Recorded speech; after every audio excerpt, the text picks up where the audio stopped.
put money into my credit card to pay it off.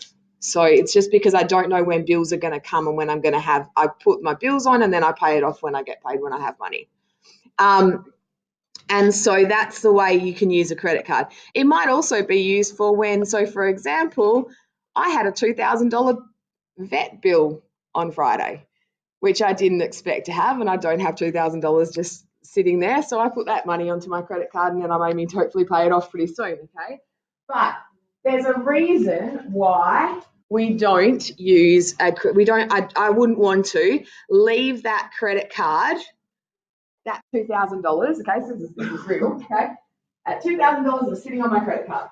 If I don't pay anything off on my credit card for the next month, if I don't pay that $2,000, I go, I don't have the money, I'm just going to leave it there. At the end of the month, what ends up happening is for every day that money is sitting in there, I'm going to get charged interest. So it's a daily interest rate. Now, that daily interest rate is the yearly interest rate for it is like 19%. So if I left it there for a year, I would have to pay over 20% more onto that $2,000 if I left it there. Now, credit card companies don't let you do that. They ask you for what's called like a balance or a minimum monthly payment, because they want to know that if you borrow $2,000 off them, that you're going to pay it off over time. But they also want you to have to pay interest. That's how they're making money. So they don't tell you have to pay that $2,000 off in this month. They tell you can pay like $200 off, then you're saying that you're getting it, but then we're going to accrue interest. We're going to keep adding that money on, and then it goes on forever. Okay, so whereas when you get a credit card bill, try and find an old one. If you have a big amount of money on it, it'll actually tell you if you pay the minimum monthly balance every month, you will pay this credit card off in so many years. So my dad used to live overseas. He put his rent in China on it, it was like 2 months of rent. It was a whole heap of money on his credit card, which he was then going to change money over. But I got his credit, because I'm in Australia, and I got his credit card statement. He's like 65. And I read his credit card statement. It said, if you pay the minimum monthly balance on this, you will pay this credit card off in 40 years. He's 65. He's going to pay off his credit card at 105. Like, that's not really what's going to happen. So you need to be aware that credit card, that minimum balance when you see it, is just like you saying to the bank, I am planning to pay it off, but you certainly aren't going to pay it off very quickly if you do it that way, and you're going to have to pay extra and extra interest. Okay, so a credit card has massive interest rates, so usually between like 18 and 22%. The ones with the highest interest rates usually have those deals, like you get points and stuff. So I don't know if like your parents have been like, oh, I got a free toaster from all my points, things like that. Okay, that toaster's probably not worth the amount of interest they paid on their credit card. However, if they're someone who pays off their credit card every month, then maybe it is worth it to get the toaster because they're not getting any interest added. So if you pay it off in a month, it's fine. If you don't, you're getting lots and lots of interest added. So be aware of that. All right. So with a credit card, there's lots of different ways for them to accrue interest, but usually it is daily. So every day over, you get charged. There's a couple of different ways which that can happen. It can either be on a minimum monthly balance, which I'll explain, or a daily balance where we work out how much interest is actually every single day. Right? So just be aware of credit cards though, like they're not that useful. Thinking about that percentage-wise, credit card 18 to 22%. If I'm investing money in a savings account, I might get 4%.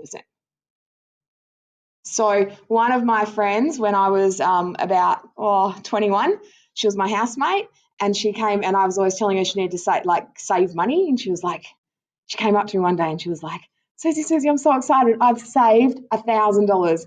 You would be so proud of me. And I was like, that's awesome. What's your credit card debt? And she was like, I owe about $1,000. And I went, but pay your credit card off with your savings. She's like, but then I wouldn't have any savings.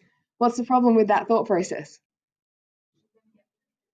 She's going to be owing more. So she might get 4% on her savings, but she's getting charged 18% on her credit card. So in the end, after, even if she left them both there for a year, she's going to end up being, owing more money. So be aware of that. People get confused by these sort of things, and you need to know it because this is the sort of thing you're going to have to deal with. All right, so I get a credit card. I buy a puppy, which hopefully doesn't cost me as much at the vet, but probably will. All right, so on the 5th of June, I bought a puppy for $1,500. On the 12th of June, I bought some clothes for $100.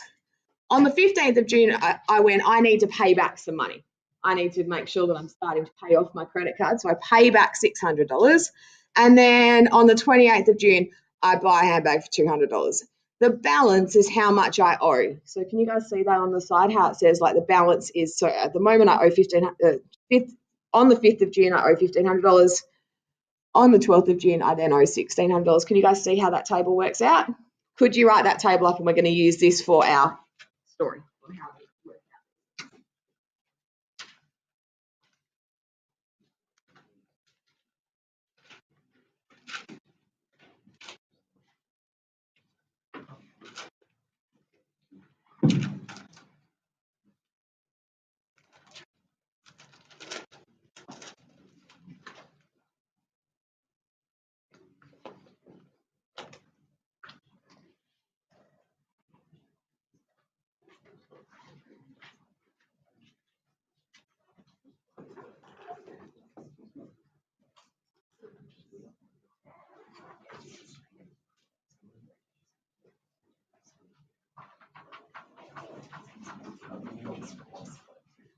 So this table we're going to use for both ways of finding out the payment for a credit card.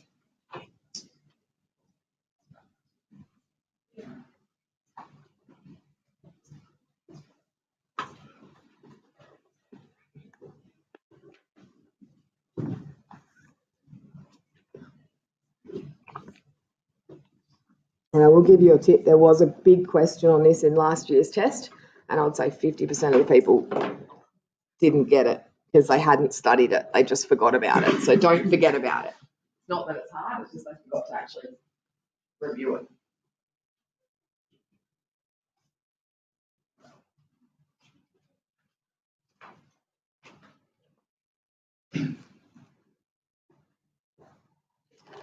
All right, so can everyone understand the table though? That's the most important bit, okay? So to do any of this, you need to know the balance. What do you think was the balance on the 4th of June? 0, okay? So if you don't know, or you can see that you've borrowed this much money and the balance is 1,500, so you know that there was nothing owing before that.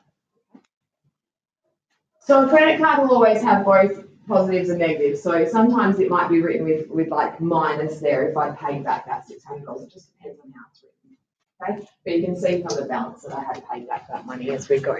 You're always going to have to pay back some money on a credit card. And I guess really my main lesson for you guys for credit cards is it's not a scary thing to have a credit card. It's a really good thing to have a credit card. However, you always pay it back. You need to know that you can pay it back by the end of the month. Because if you pay it back by the end of the month, usually you don't have to. So usually most credit cards have like a month interest-free period. So you don't get charged any interest. So it's fine. So for me, with my money for the vet, I've got savings somewhere else. I'm going to make sure that I put that savings in before the end of the month so that I don't get charged interest on it. It's just that I'm going to wait until as long as possible so that I can keep getting interest on my savings before I put it in. So it's a bit of a balancing act. Yeah. What's a good thing about there's like two main really good things about having a credit card. Can anyone think about any reasons why? You can afford things when you can't, yeah? Ease of buying things. They're not either of my two main ones, but they're also good ones, so we've now got 4. One is a safety thing, okay? So if you need money and you don't have it, like for an emergency, you've got it, especially for traveling. Okay, so if you're traveling, sometimes your debit cards don't work very well. They've also got lots and lots of fees and percentage charges and foreign transaction fees and things. Credit cards usually don't have as much. And so you can put that in.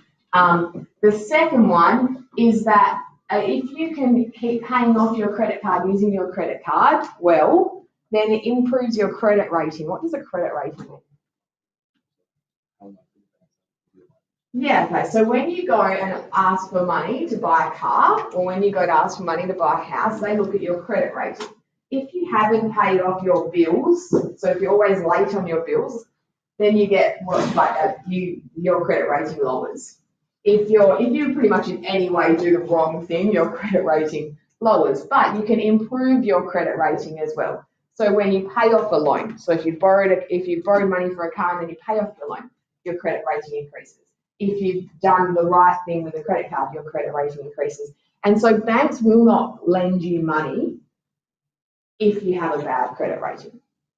So you need to be aware that you want to keep your credit rating high. And you'll hear on the radio and stuff, some of those different sort of lenders of money, and they're like, is your credit rating low? You know, you could come here. Guess what they do? They lend you money at what? At a really high interest rate, okay? Because you're a risk, but you need the money. They know that they're going to be able to get you with that high interest rate. And probably they also know that if you already have a low credit rating, you're less likely to pay it off and you're going to end up having to pay that high interest rate as well, right? Okay, so there's really a couple of different ways of paying off a credit card. One is called, so as I said, sometimes if in the first year if you've paid it off, first month you paid it off, it's all good. But some credit cards don't. Some credit cards, as soon as you borrow that money, you have to pay interest. So this is what we're looking at with this one. Okay, so we're assuming that as soon as you borrow money, you have to pay interest on it, or you have to pay something. So the first one is called, so we're saying this credit card has an interest rate of 20%. That says 20%. Could you write that down? So interest rate 20%. So for both examples, we're going to use an interest rate of 20% on this credit.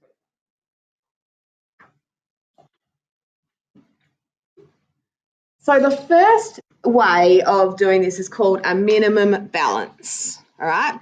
And what minimum monthly balance means is whatever the minimum monthly balance is, whatever the smallest balance is for the month, that's what we're going to pay interest on. So whatever the smallest balance is, that's what we're going to pay interest on. So what's the smallest balance on that one? 1,000. So what some credit cards do is they go, okay, whatever it's the smallest amount, that's what we're going to find the interest of. And so we can say, okay, the minimum balance was $1,000. Everyone agree? So what you're going to get charged for that month is the interest on that balance for every day of the month, which means you need to know how many days there are in June. And this was one of the biggest problems in the test last year because nobody knew how many days there were in each day of the month. So there's a few different ways, but okay, do you want to show us? One of them is this way. Does everyone know this way? All right, so if you look at your knuckles, see how there's like bigger knuckles and smaller indents, okay? If you go on the bigger knuckles, they're always the 31s, okay? The smaller indents are always either 30s or for February 28, 29, okay? So what you can either go this way or you can go back and forth. So you can go January. How many days are in January? It's on the top knuckle. 31. Okay. February is on the indent, so it's smaller. And so you need to know February is 28, 29 on a leap year. Okay. March on the knuckle. 31. Okay. April. 30. May. 31. June. July is on the knuckle. Now we go back, we have to repeat because we go backwards. So then August, it's 31 as well. August, September, 30, October, 31, November, 30, December, 31. So you just need to remember that July and August you go, because we start going back again. Or if you go this way, you can go knuckle, knuckle, okay? So you need to be aware of how many days there are. So how many days are there in June? 30. And you are expected, that is prior knowledge, you are expected to know how many days there are in a month, okay? So we have to be able to charge interest for 30 days, and it's an interest rate of 20% per annum. So do we charge 20% for the month? No, we're charging 20% for the year. So we need to convert the rate to be per day, and we need to charge it for 30 days. So how do you reckon we can work out 20% as a year? But it's only for 30 days. Good. So what we can do is divide it by, so to find the daily rate, we divide it by 365. Then later on, we're going to times it by the 30. So if we look at our simple interest rate, what we're actually going to say is we're going to go, the interest is the minimum balance. Can you write this down? The minimum balance times by the rate divided by 365. That's the daily rate. You need to be really aware of that because that's going to be used a lot coming up this week and next year as well. So if you're asked for a daily rate, you have to find the yearly rate and divide it by 365. And then we're going to times that by how many days we had that rate. So we've got our minimum balance times by our rate, daily rate, times by our days. So for this, our minimum balance was 1,000. Our rate was 0.2 divided by 365, and our days were 30.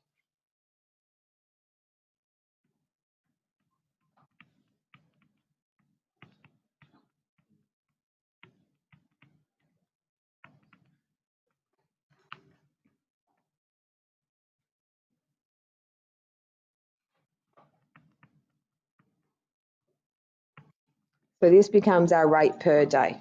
That's why when we're dividing by 365. Could someone put that in their calculator for me, please?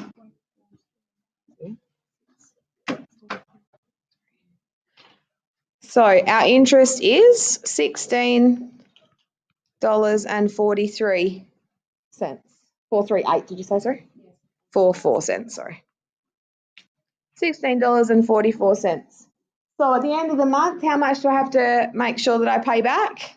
Our final payment if I was going to pay it all off? Yeah. I add it to my balance at the end of the month. So I'm going to say $1,200 plus $16.44. Because that's how much I owe at the end of the month, plus the interest.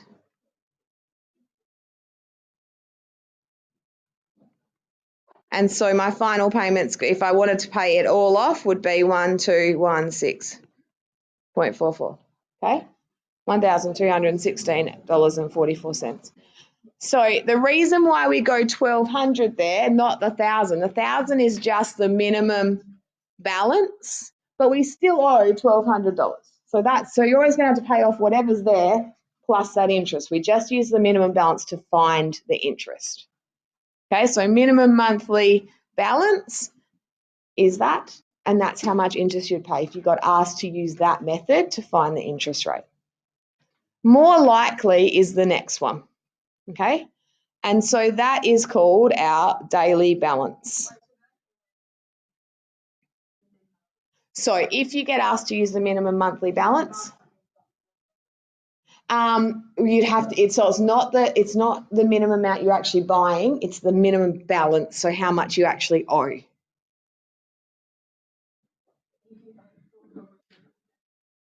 Yeah, it's a bit odd, but that's how. Yeah, and as I said, I don't think that's that regular. That is actually used very often. Okay, usually banks are per day for how much, so more like a daily balance. This is the more often one. However, minimum monthly balance is in the syllabus, so I need to make sure I teach it to you. Okay, so daily balance is much more common. Okay, so daily balance, the formula we're going to use is we find the interest is the amount owed times the rate divided by 365, so still the daily rate, times by the days, the number of days you owe that amount. So it's not just picking up one amount. We actually have to go every day of the month, how much is owed, add the interest. So interest equals the amount owed times by the rate over 365 times by the number of days you owe that amount.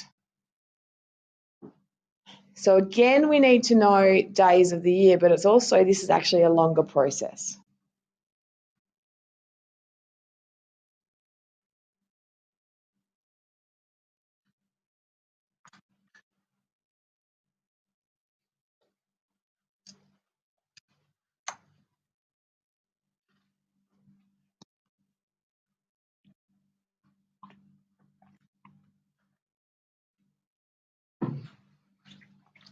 All right, so we need to go back to our table. And you guys can look on your table a bit easier than I can. All right, so for the first 4 days, how much money did I owe? Nothing. okay, because I didn't buy the puppy until the 5th day, yeah? So I need to go through the month, every day, how much I owed. So for the first 4 days, I owed nothing, owed 0.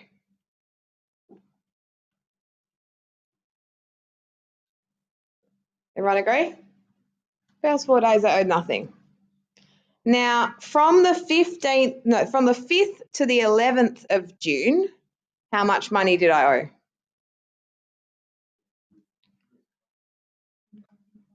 $1,500. All right, so I need to find the interest on that money. So to find that, I need to go interest equals 1500 times by our daily rate, 0.20 divided by 365 because it's our daily rate. How many days are there between the 5th and the 11th, including the 5th and the 11th? This is the one time where I totally condone counting on your fingers, because most people go 11, take 5, and they go 6. Okay, so let's go the 5th, the 6th, the 7th, the 8th, the 9th, the 10th, the 11th. It's actually 7. Okay, I'm quite happy for you to count your fingers in this situation because it's not the number, take number, because it's inclusive. All right, so we're going to say 7 days. So we have to go 1,500 times 0.2 divided by 35 times by 7. It's just for those 7 days that you owe that amount. So for those 7 days, we add interest.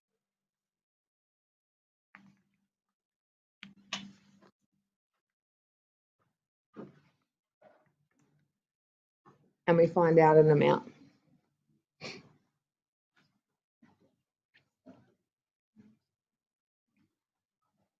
It's not going to be a big amount. 5.75. Okay, so for those 7 days, I accrued $5.75 interest.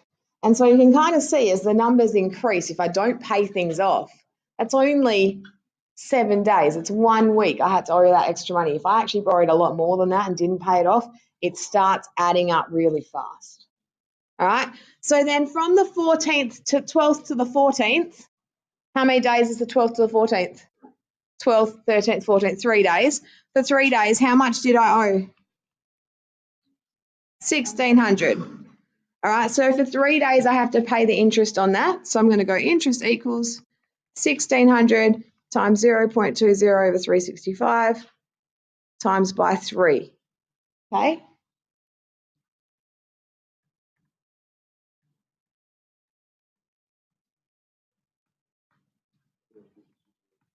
$2.63. So interest for that is $2.63. So for 3 days, they added on $2.63 just for the courtesy of lending me that money. So then from the 15th to the 27th, how much did I owe? 1,000 because I paid some money off, but I still have to pay interest on that $1,000. So I go 1,000 times by 0.20 over 365 times by, okay, 15th, 16th, 17th, 18th, 19th, 20th, 21st, 22nd, 23rd, 24th, 25th, 26th, 27th. How many days?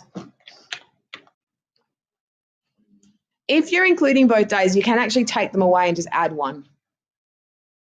So take it away and add 1, 13. Okay, because if you're including both days, you just need to add 1 to make sure you include that last day. $7.12. And then 28th, 29th, and 30th, so 3 more days. How much do I owe? No.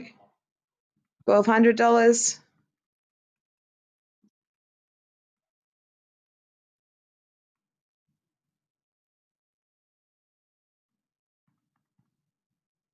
So for 3 days, we have to pay interest on $1,200 with the daily interest rate.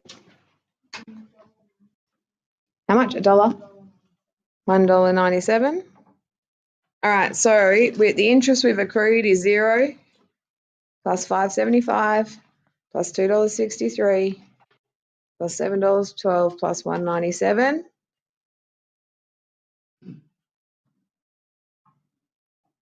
And so our interest, which we ended up paying at the end of it all, was $17.47. So at the end of June, I still need to pay so with this one, I still need to pay my $1,200, but this time I have to pay interest of $17.47.